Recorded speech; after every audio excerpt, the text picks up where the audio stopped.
युद्ध स्तर पर चल रही हैं।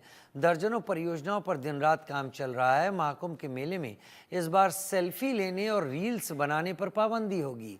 अगर ऐसा करते हुए कोई देखा गया तो उसका मोबाइल जब्त करने के साथ कड़ी कार्रवाई भी की जाएगी। पुलिस की इस सख्ती से यूट्यूबर और डिजिटल क्रिएटर, रील बनाने और सेल्फी लेने के शौकीन युवाओं को झटका लग सकता है। लेकिन महाकुंभ में श्रद्धालुओं को कोई असुविधा ना हो, इसके लिए इसे जरूरी माना गया है। वहीं इस पर जूना अखाड़ा के अध्यक्ष प्रेम गिरी ने इंडिया न्यूज से एक्सक्लूसिव बातचीत में क्या कुछ कहा, सुनिए। जूना अखाड़े के अध्यक्ष श्रीमान प्रेम गिरी जी हमारे साथ मौजूद हैं। महाराज, उनसे बात करेंगे कि किस तरह तैयारियां चल रही हैं और कल जिस तरह कालिंदी उत्सव मनाया गया, दीपदान किया गया, हजारों लाखों की तादाद में यहाँ पर भक्तगण मौजूद थे और किस तरह ये भव्यता से महाराज जी किया गया। शंकरम शंकराचार्यम केशवम वाद्यरायणम सूत्रभात कृतो वंदे भगवंतो पुनः पुनः। सिद्ध बाबा मौजगिरी जूना अखाड़े के तपोनी फकीर संत थे, त्यागी महापुरुष थे। उनको उपाधि मिली थी, कहते हैं हद हद तपे सो औलिया, बेहद तपे सो पीर, और हद बेहद दोनों तपे उसका नाम फकीर। ऐसे सिद्ध महापुरुष मौजगिरी बाबा फकीर थे। उन्होंने यहाँ तपस्या करने के बाद इस आश्रम को निर्माण कराया। साधु संतों ने उनको, जो उनके समकालीन थे, उन्होंने पूछा, महाराज आप तो सिद्ध महापुरुष हैं, तो आपको कुछ विस्तार करना चाहिए अखाड़े का, आप इतने सूक्ष्म में रह रहे। बोले ऐसा है, जो तपस्वी होते हैं वो ईंट पत्थर और जगह से विश्वास नहीं करते। हाँ, ये जरूर मैं आशीर्वाद देता हूँ, मेरे बाद जो जूना अखाड़े के पदाधिकारी आएंगे, जूना अखाड़े के संस्थापक हरिगिरी, प्रेमगिरी, अन्य अनेकों महात्मा जब आएंगे तो वो इसका विकास करेंगे। तो उनके आशीर्वाद से आज जूना अखाड़ा 10 एकड़ में फैला हुआ है। और यहाँ पहले बहुत गंदगी और कुत्ते आदि रहते थे, धीरे धीरे इसका विकास हुआ। सिद्ध बाबा मौजगिरी के नाम से कालिंदी में घाट बना। फिर हमारे पत्रकार धीरेन्द्र जी और उनके सहयोगियों द्वारा सूक्ष्म रूप से दत्तात्रेय समिति के माध्यम से एक छोटा सा दीपदान का कार्य प्रारंभ हुआ। कालिंदी पहले यहाँ के मल्लाह निषाद लोग इसकी पूजा पाठ करते थे, लेकिन इन लोगों के अथक प्रयास थोड़े सूक्ष्म रूप से जो है ये तुम्हारा जो है दीपदान प्रारंभ हुआ। आज इसका इतना बृहद स्वरूप हो चुका है कि कालिंदी जमुना जी के तट पर जमुना जी के भाई भगवान शनि, यमराज, शास्त्रों में तो ये भी कहा गया है कि जो जमुना जी का पूजन पाठ करेगा उनके दोनों भाई यमराज और शनि भगवान व्याप्त नहीं होंगे। तो तब से कई विगत वर्षों से ये कार्यक्रम चलता आ रहा है। इसमें बड़े बड़े गणमान्य प्रयागराज के लोग आते हैं और पूजा पाठ करके, दीपक दान करके, भजन कीर्तन, संध्या के बाद संतों द्वारा कुछ मुखार प्रवचन होता है।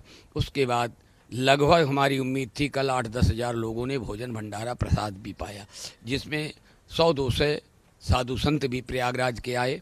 हमारा पंचाचूजा रमता पंचवी था। तो इसका कालिंदी का जो महोत्सव है ये धीरे धीरे बढ़ते बहुत बृहत होता चला जा रहा है। महाकुंभ की वजह से और भी ज़्यादा महत्वता थी इस बार इस कालिंदी उत्सव की, और भी ज़्यादा साधु संत और लोगों के अंदर उत्साह देखने को। महाकुंभ में तो लोग इकट्ठे होते ही हैं और हमारे अखाड़े के साधु संत महाकुंभ में आए हुए, इसलिए उसकी और भव्यता दिव्यता बढ़ गई। और ये चाहे कुंभ हो ना भी हो, लेकिन इसकी भव्यता दिव्यता मौजगिरी बाबा और हमारे एक बाल काल के बालक बाबा योगेश्वरानंद की ऐसी तपस्या है कि उससे दिन दूना रात चौड़ा ये कार्यक्रम बढ़ता चला जा रहा है। महाराज जी, और भी कुछ ऐसी बातें हैं कि किस तरह कुंभ में, क्योंकि जूना अखाड़े ने सबसे पहले नगर प्रवेश किया, सबसे बड़ा अखाड़ा है पूरे देश दुनिया का, सबसे ज़्यादा साधु संत जुड़े हुए हैं, तो किस तरह कुंभ को लेकर आप लोग बहुत बारीकी से देख रहे हैं कि कुंभ की तैयारियां बहुत बारीकी से हों, किस तरह से? कुंभ के बारे में आपने बताया, कुंभ तो हमारे माननीय योगी जी की अध्यक्षता में बैठक हुई। उन्होंने कहा जो 2019 का कुंभ था उसकी जो हमने व्यवस्था कराई थी वो अलौकिक व्यवस्था थी। उन्होंने यहाँ तक कहा कि ये महाकुंभ है, इसकी तो दिव्यता, भव्यता, स्वच्छता उससे कई गुना बड़ी होगी, क्योंकि उससे कई गुना श्रद्धालु लोग भी आएंगे, कई गुना साधु संत भी आएंगे। जूना अखाड़े का क्या है, जूना अखाड़ा सबसे बड़ा होने के साथ इनके साथ आवाहन अखाड़ा है, अग्नि अखाड़ा है, किन्नर अखाड़ा है, डंडीवाड़ा है, अलग दरबार है, माईवाड़ा है, ओबीसी है, एसटी, ये 10 अखाड़े इनके साथ जुड़े गए। नाम जूना अखाड़ा, बाकी सभी इनके साथ जुड़े हुए। तो इनकी इतनी संख्या होने के बाद हम लोग पहले क्यों करते हैं, क्योंकि जब एन टाइम हम करेंगे तो 13 अखाड़े अपने कार्यक्रम करेंगे तो लोगों को दिलचस्पी नहीं होती, क्यों एंड टाइम को जनवरी में करते, दिसंबर में।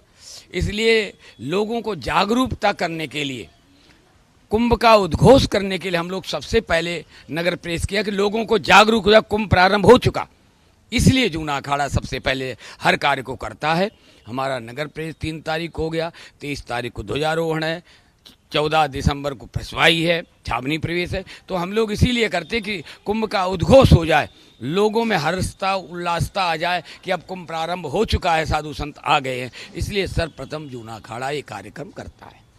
महाराज जी, आप लोग खुद भी जाकर निरीक्षण कर रहे हैं, उस दिन घाट का भी आपने निरीक्षण किया, किस तरह से घाटों पर इंतजाम किया गया, स्वच्छता निर्मलता को भी ध्यान रखा जा रहा है संगम में, कि पानी की भी स्वच्छता बरकरार रहे, जलकुंभी या किसी तरह की, इस तरह हज़ारों लाखों की तादाद में लोग पहुंचेंगे।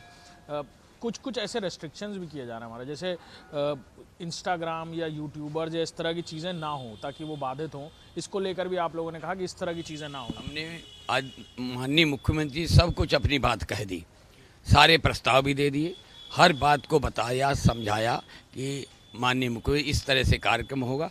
उन्होंने हमारी हर बातों पर ध्यान दिया, गौर किया।